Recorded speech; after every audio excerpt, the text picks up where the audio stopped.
Hello বন্ধুরা, এই মুহূর্তে আমি এসেছি বীরভূমের রাক্ষরেশ্বর মন্দিরে। হ্যাঁ, এটা তোমার কত পুরনো এবং কত বছরের মন্দির সব সম্বন্ধে জানবো আমরা একটি ঠাকুমার কিংবা আমার একটি দিদার কাছ থেকে। ঠিক আছে, এই দেখো রাক্ষরেশ্বর মন্দিরটির ভিউ দেখো তোমরা।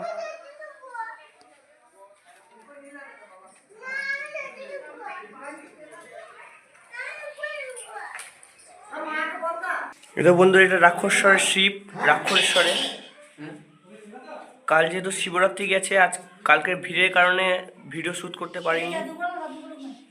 এই দেখো বন্ধুরা, আজকে শিবলিঙ্গ, কয়েকটি শিবলিঙ্গ সম্বন্ধে কয়েকটি রহস্য রয়েছে। সেই রহস্য আজকে আমরা কয়েকজন গুণী ব্যক্তির কাছ থেকে জানবো।